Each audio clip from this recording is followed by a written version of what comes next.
Okay, here we go. Looking at part B now.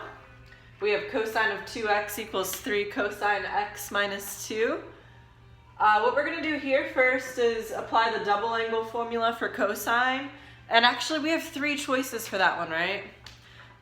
So think about which choice would make the most sense in this problem. Well, since the other side of the equation has a cosine, we probably want to go with the formula that has a cosine in it, right? Only cosine in it. And that one is 2 cosine squared minus 1. Okay? So that equals 3 cosine x minus 2. So what we did here is we used the double angle formula.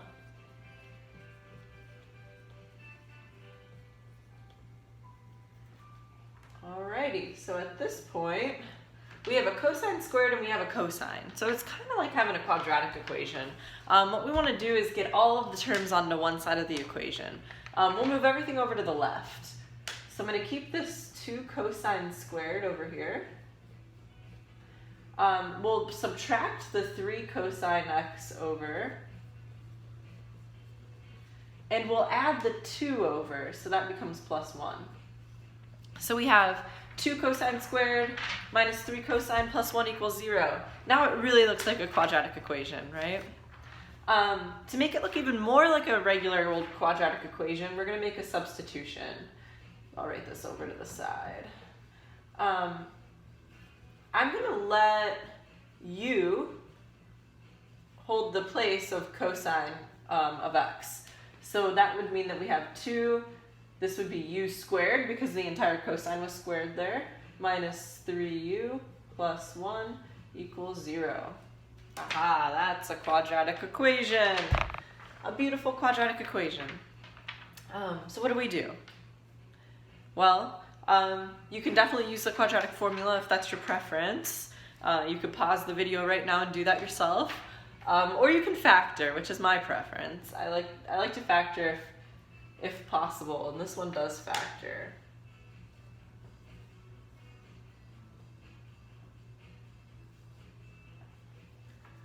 Alright, so what does it factor into?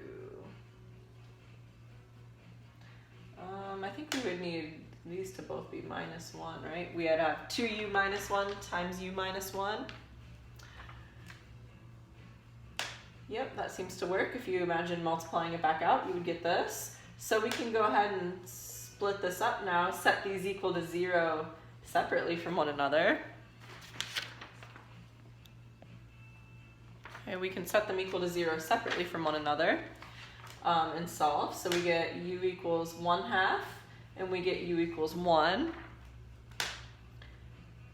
And then we're going to plug cosine back in. Okay, so now that we solved for u is just a placeholder the whole time for cosine. So let's go ahead and put cosine back into the problem.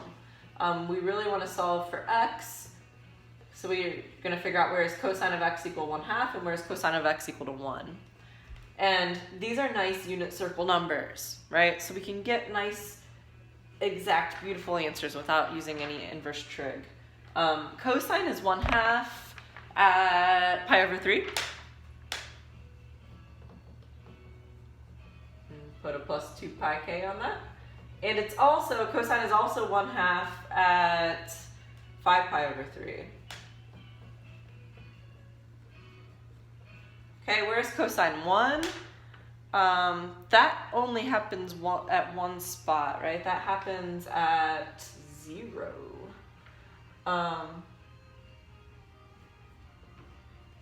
So how could we write that? It would be 0 plus 2 pi k, right? But 0 plus 2 pi k is just 2 pi k. Okay, so there's all of our solutions.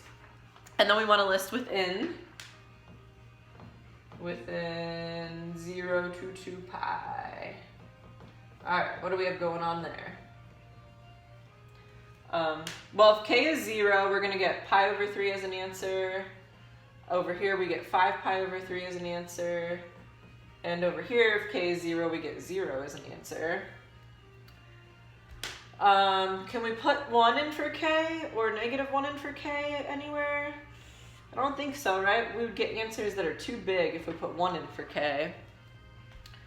If we put -1 in, we're going to get negative answers. So it looks like this is it, right? All right. So that's it for that one.